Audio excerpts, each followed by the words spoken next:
welcome to today's Inside Modern Data Team session. I hope you had a great week so far. What is the topic of today? Today, in Inside Modern Data Teams, I want to talk about implementing a business glossary. I don't know who of you has seen my webinar about DORA recently.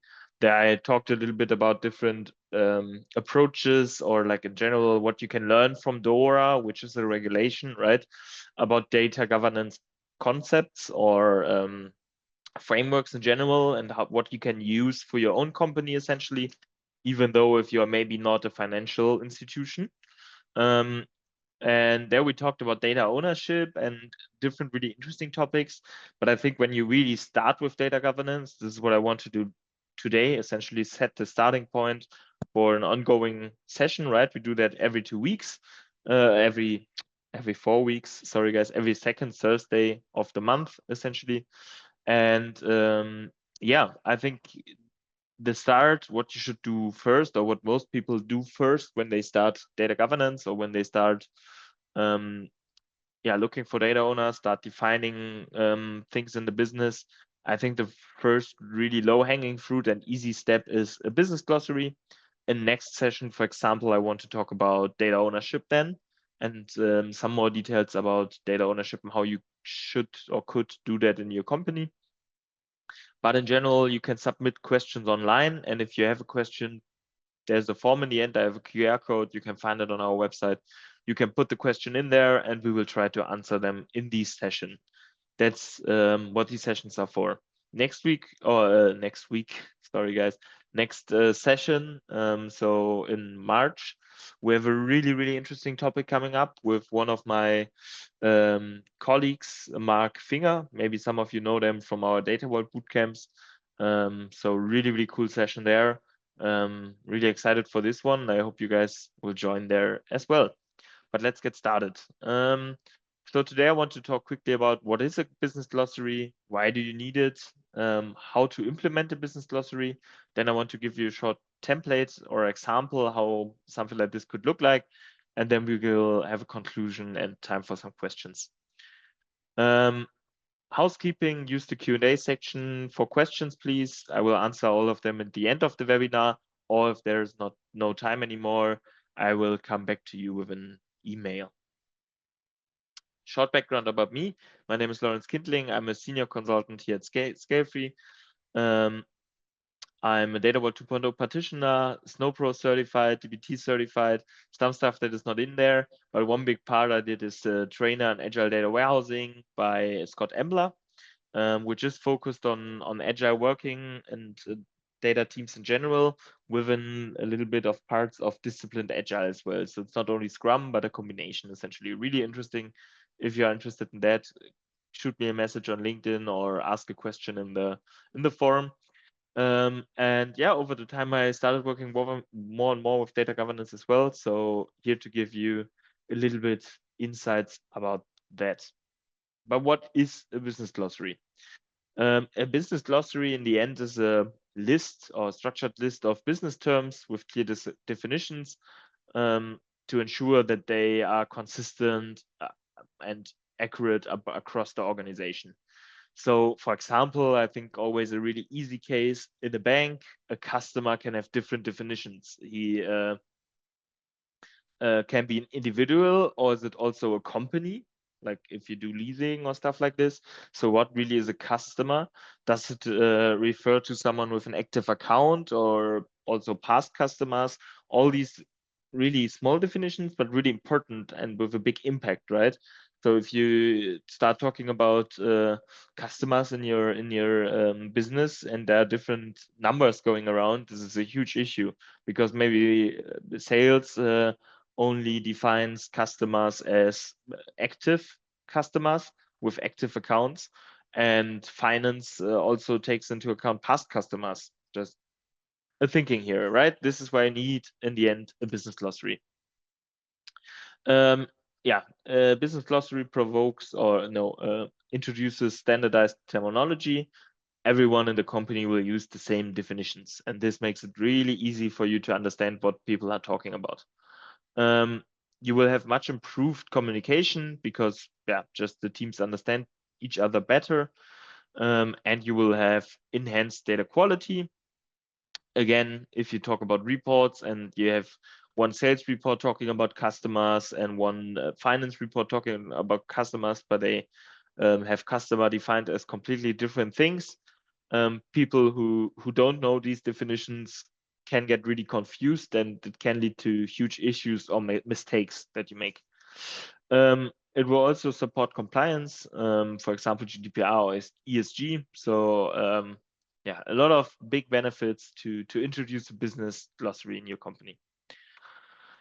Why do you need it? I mean, a little bit, I already mentioned it, right? Introduce some standard terminology, faster and more accurate reporting, easier regulatory compliance, and you will have trustworthy data. The people will start to trust in what they see. And if they see a customer definition, they will know what that means and they will trust it. Sometimes when people start to read reports, it can go really quick that they lose trust in the reporting and the data warehouse teams, everybody involved, just because they have different definitions of customer. So this can be a huge issue. What are the problems without one? You will have data inconsistencies, you will have compliance risks, there will be errors in decision making because you have wrong reports maybe, and you will waste time in fixing data issues, basic issues, right? Because now this user who's just saw the customer data and talks about active customers will see this report, and then he will write to the teams and say like, guys, what is this? I think this report is wrong. And then you need to refactor everything you built just because there are different definitions of the same term. Cool. What are the key components is the next big question. Essentially, I think every company has a different understanding of how a business glossary should look like. And I think that's correct. There is no wrong or right here. I think there are just some standard stuff that can really benefit your business glossary if you have it. The first point is for sure, I mean, standard, the term name. You need to have the name in there, for example, the customer. Then you need to have a clear, non-technical explanation of the definition. It should be really clear for everyone to understand. So what does that mean? Clear enough so there are no open questions, but not too complex that it's hard to understand. We need to find a good balance there. Then we have synonyms and acronyms. If there are different words for the same meaning,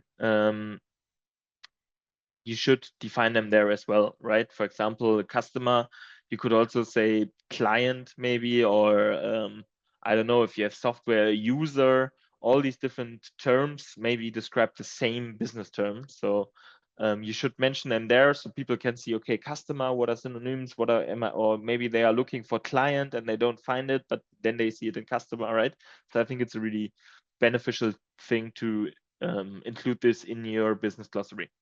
Then we have the owner. So this is essentially the person who's responsible for this entry, for maintaining this business term and keeping it up to date. Then we have business rules. If there are any business rules related to this, I think this is one thing you can leave out if it's just a business glossary. It can be helpful as well, but you can also have a lot of different rules or rules depending on department. So I think there are pros and cons for this, but you could have, for example, a naming there. If you talk about sales, we only see active clients as, or active, now I'm already throwing the words together as well. Only active customers are customers for sales, but for everyone else, it's, I don't know, past customers as well. Then maybe you could have a business rule for that. In the sales report, XY, it's like that, right? Then we have the data source. I think that's also really beneficial to include this, can be really difficult. So if you start with data governance and you don't want to make it too complex, there are tools nowadays who introduce data lineage. You can leave this out as well. I think you need data lineage in your company. This is really important. But if it needs to be in the business glossary, it's a different question. Maybe you have a lot of different source systems for customers, right? Maybe you have yeah, maybe you have some transformations that needs to be done in the source data. So maybe it's hard to define, right? But I wanted to include it here still because yeah, it can be helpful. Then there are some other ones I didn't mention on this list because they are not like key for a business glossary for me, but you can include them as well. I think one of them is usage context or usage. Where and how is the term used? Could be a thing that is interesting. And then you could also introduce regulatory or compliance tags. If you have some yeah, interesting tags you want to have there, so it's easier to filter and find. So yes, you can think about that as well. But how do you set up a business glossary? So how does the process look like? How do I start? And I think here the process is pretty similar to data ownership. I think it's a little bit more simple because you don't need so much commitment from people owning huge data products, but rather you have people owning one business term, which they are maybe more, yeah, more positive about to do. Probably finance has more than one term, right? But still, I think they go a little bit hand in hand. The first step for me, if you start a business glossary, is to identify the key business terms. And I think for me, the key ones are the ones with the biggest question marks, right? So find the most commonly used ones and the most misunderstood ones. So if you have terms where you feel like everybody always talks about something else, sometimes you even can see it in meetings, right? The one person calls them clients, the other one calls them customers. Maybe there's already a difference you can see, and you should focus on these ones. Then you should define the term. So you need to put all the people involved, teams involved, maybe only one person from each team, right? But you should get the people who are involved into this and have some saying with this business term together and get an agreement on one term and definition essentially across the different teams. You can also just be like, okay, this is the definition we choose, use it. I mean, that happens a lot because not everybody will have a saying in this. But I think it's good to let the teams decide it and discuss it as well. Sometimes you get really good insights there. You should document it all the synonyms as well, rule variations, and resolve conflicts, right? This stuff can lead to conflicts because teams like to fight about this stuff and always want to be right. So I would be careful there. Then you should store and publish your glossary. I mean, this is pretty straightforward. For me, I think you can essentially define it a little bit depending on organization. Maybe if it's a small company and a small team, maybe Excel is enough as starting point. SharePoint, maybe for a little bit bigger corporations. And when you get really big, you should have some tool in place. I mentioned Colibra here. There are a lot of other ones out there, Dataspot and many more. But you should have some tool in place where you can publish this glossary and keep people up to date. You should have ownership assigned or some kind of governance for this. I think this is often a question. Do we need ownership for business glossary terms or do we do it for data products? I think for data products, ownership makes more sense, but you need to have someone who feels responsible for these terms as well. It can also be maybe one person who manages the whole business glossary and then goes to the different teams and talks with them. But you need to keep it up to date. If new terms come in, right? Maybe you start a new. So let's take the bank example again. First, you only do B2C business, right? You only work with customers like persons who have a bank account at your bank, and maybe they get credits and do stuff, right? And at some point, you also start leasing and do B2B. So maybe now your customer definition changes. It can not only be a private person, but now it can also be an institution or an organization, a company essentially, and you should change your definition accordingly. I think this is something that needs to be done, yeah, essentially repeatedly. Then monitor and improve. I think that's a little bit similar, but you should conduct reviews about your glossary. Is it still up to date? You should track usage trends. Is it really something people use? Do people follow these terms? I think especially important in reporting, right? When sales talks about customers as only active customers, but finance talks about customers as active customers and past customers, for example, you can have big differences in reporting, and you need to be careful that your data teams, for example, also keep close to these definitions. And maybe if you have a customer definitions, then sales need to find a different word, or you need to have an additional naming in your report that says active customers, so people know what is meant, right? This is what a glossary is for. So I think you should try to track is it's used, and especially do people really implement it as well. Yeah, so I think this is it about the process. Let's talk a little bit about an example or a template, how something like this look like. I mean, we just talked about the different stuff we have in there, right? Term name, definitions, should have synonyms in there, owners, business rules, maybe a data source. We just talked about it. I think in an example, these stuff look pretty similar all the time. This is a really basic one. It looks a little bit cut off now. Sorry for that. On the left side, maybe hard to read, but essentially you can have really much bigger glossaries. You can have smaller ones. I think you need to look what is fitting for your company. I think some things you should always have. You should always include synonyms, because people will get lost there if they talk about customers or clients or buyer or whatever. These should be in there. The definition, like I said, I think it should be clear enough that there are no questions regarding this. For example, here with an customer, an individual entity that has made a transaction with the company in the past 12 months. I think this is really clear. There are no questions, and it's not too complex, so people can question it. I wouldn't fully align with this definition. I think with the past 12 months, I think maybe it's a little bit too, I don't know a good English term for it. Wishy-washy is what you say in German, right? But yeah, I think it's maybe a little bit, for me, a customer is someone who is currently a customer. And yeah, but I'm not here to talk about what is defined in this list. I just want to give an example, right? Then we have the owner, should be a person or a team. Or like I said, I think in smaller companies, there can also be one person who manages the business glossary, and he then talks with the teams. But in the end, I think you need someone responsible for it.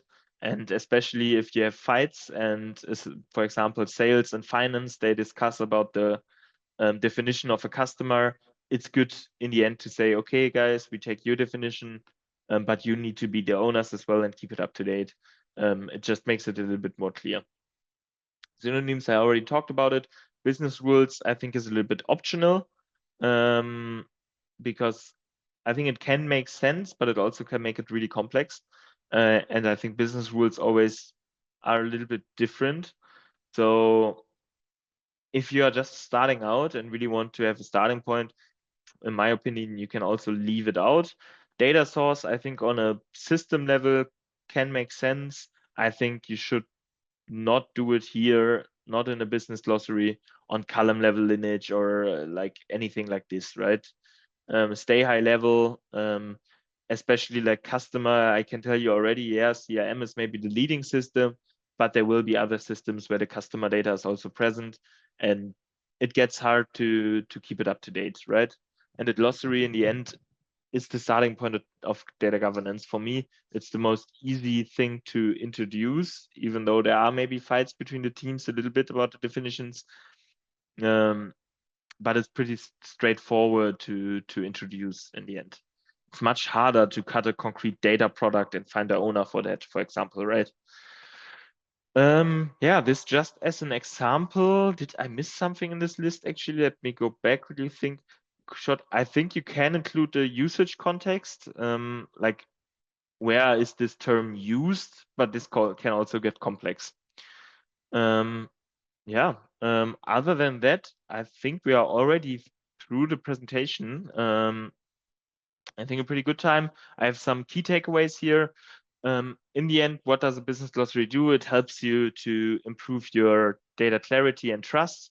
People know what they can rely on when they see customer in your report, in your dashboard, what is meant with a customer. Start small, maybe with 15, 20 most important or terms where are the most questions, and then scale it up after some time. For me, one additional thing here is I wouldn't overdo it. A 200 words business glossary nobody will use, I guess, because it's just too many definitions. But if you have like the 30 key things in your business defined and clear, and everybody knows what you're talking about, it is a really good thing. Use simple tools first, especially as a smaller company, and then upgrade if needed. I think a business glossary can be really simple in the beginning. It's just for people to look at terms, do it in Excel, do it in SharePoint, in Confluence, wherever. And if you feel like this is not professional enough, this is not deep enough for us, we need more features or something, then you can still scale it up. Or if you're a big corporation, then maybe start the right way directly, look for a tool that fits your need, because then it won't stay with just a business glossary. You will have data owners, you will have lineages, maybe a data model. So then you have some more requirements essentially. Assign owners and governance roles to maintain it in the end. Somebody needs to have a look at it. Customers can change. I just talked about it. You can start with B2B and then go to B2C, and then the definition of a customer just changes. Monitor usage and resolve conflicts regularly, right? If there are problems with it, look that people really use it. It doesn't bring anything when you have all these cool terms and management maybe relies on these terms, and then they look in a report, but the data team still implemented the customer as someone who has sales the last 24 months, right? When we take this example, then they will look in the report and just get wrong data. So you need to monitor a little bit that these terms are used, and especially with the data teams and people that produce outputs based on terms should be controlled.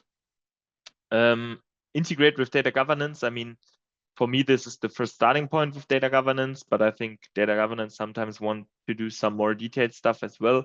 They don't stop with a business glossary, right? I think in the end, you should have one place for these different definitions for data products that you can, look it up. I hope this was helpful for you guys. This was the first step. Like I told you, next session will be with Mark Finger. I think a really cool one.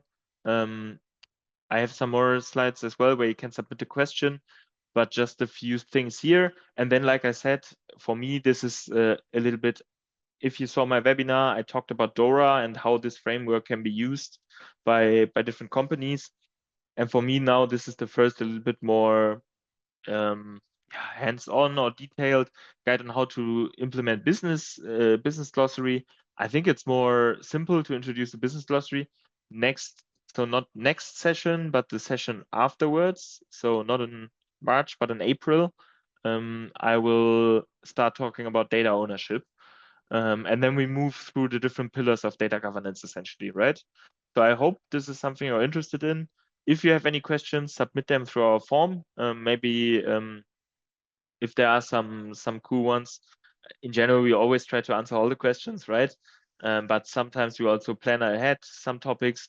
So submit some questions. I will come back to you per email, if not in a session. And yeah, if you need a helping hand, feel free to write Jürgen. He's our sales guy here at Scalefree. Yes, you can always contact him through email or telephone. And then here you will find the QR code for this monthly session. Submit your questions there. Introduce topics. Maybe you have some topic you want us to talk about, or you want our opinion on. We also plan to bring some guests in the future. So yeah, feel free to register for the next session already. Have a look there on our website. Thank you very much for joining. And now let me check the Q&A section if there are any questions. All right, then thank you very much. Thank you for your attention. I hope you could take something from this today and hope to see you in the next session. Bye-bye.